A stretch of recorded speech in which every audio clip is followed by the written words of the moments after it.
ISIS yang mengaku bertanggung jawab atas pembunuh diri di luar Bandara Kabul pada Agustus lalu merupakan musuh bebuyutan Taliban. Dua kelompok itu kini sedang terlibat pertempuran berdarah di Jalalabad. Saat ini, kondisi di Afghanistan lebih tenang setelah penggulingan Taliban terhadap pemerintah boneka Amerika Serikat. Namun di Jalalabad, pasukan Taliban tengah menghadapi serangan hampir setiap hari. ISIS yang dikenal dengan sebutan Daesh menggunakan taktik yang sama dengan Taliban saat mereka menggulingkan pemerintahan sebelumnya. Mereka meledakkan bom di pinggir jalan dan melakukan pembunuhan diam-diam. ISIS menuduh Taliban murtad karena tidak radikal seperti mereka, sementara Taliban menganggap ISIS sebagai ekstremis sesat. Dr. Bashir adalah kepala intelijen Taliban di Provinsi Nangarhar, wilayah di mana kota Jalalabad berada. Dr. Bashir pernah membantu mengusir ISIS dari markas kecilnya di provinsi tetangga Kunar. Dr. Bashir membantah memiliki kaitan dengan mayat-mayat di pinggir jalan itu. Namun, dia dengan bangga mengatakan anak buahnya telah berhasil menangkap puluhan anggota ISIS. Banyak anggota ISIS yang kabur dari penjara saat Taliban mengambil alih kekuasaan dan kekacauan terjadi di mana-mana. Nama Daesh merujuk pada Suriah dan Irak, kata Dr. Bashir. Tidak ada kelompok penjahat dengan nama Daesh di Afghanistan. Dia malah menyebut kelompok teroris itu sebagai sekelompok pengkhianat yang telah memberontak terhadap pemerintah Emirat Islam Afghanistan. Sementara, media barat melaporkan ISIS telah membentuk cabang atau provinsi tertentu yang mencakup wilayah Afghanistan dan menamakan diri sebagai ISIS Khorasan, menggunakan nama kuno untuk wilayah Asia Tengah. Dilaporkan bahwa kelompok itu pertama kali muncul di Afghanistan pada 2015.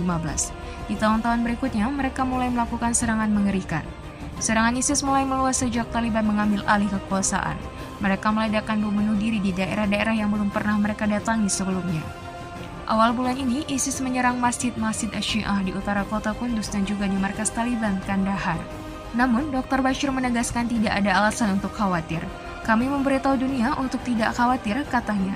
Jika sekelompok kecil pengkhianat bangkit dan melakukan serangan seperti itu, insya Allah sama seperti kami mengalahkan koalisi 52 negara di medan perang, mereka juga akan dikalahkan. Setelah berperang selama 2 dekade, Dr. Bashir menambahkan mudah bagi kami untuk mencegah perang gerilya. Namun kebangkitan ISIS membuat warga Afghanistan ketakutan. Para pejabat Amerika telah memperingatkan bahwa ISIS di Afghanistan dapat mengembangkan kemampuannya untuk meluncurkan serangan di luar negeri dalam waktu 6 bulan hingga 1 tahun ke depan. Untuk saat ini, ISIS tidak menguasai wilayah manapun di Afghanistan. Kelompok itu pernah berhasil membangun markas di provinsi Nangarhar dan Kunar sebelum diusir oleh Taliban dan tentara Afghanistan yang didukung serangan udara Amerika. Kelompok itu hanya memiliki beberapa ribu petempur, sementara Taliban memiliki sekitar 70.000 anggota yang sekarang dilengkapi dengan senjata Amerika.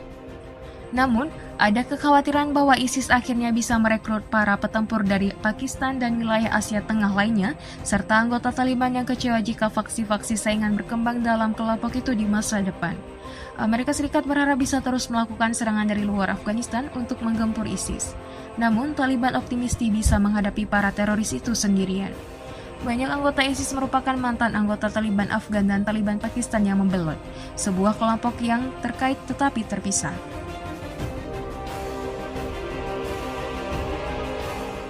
Dalam beberapa hari terakhir, puluhan anggota ISIS menyerah kepada pasukan Taliban di Nangarhar. Mantan anggota Taliban bernama Oni mengatakan bahwa dia kecewa setelah membelot ke ISIS. Tidak seperti Taliban yang telah berulang kali menekankan bahwa satu-satunya tujuan mereka adalah mendirikan imarah Islam di Afghanistan, ISIS memang memiliki ambisi global, katanya. ISIS akan mengeluarkan ancaman kepada semua orang ke seluruh dunia. Mereka ingin menguasai seluruh dunia, katanya. Tapi kata-kata mereka tidak sesuai dengan tindakannya, tambahnya. Mereka tidak cukup kuat untuk menguasai Afghanistan. Banyak warga Afghanistan menyebut peningkatan serangan ISIS sebagai awal dari permainan baru. Di Jalalabad bukan hanya Taliban yang menjadi sasaran, namun juga warga sipil.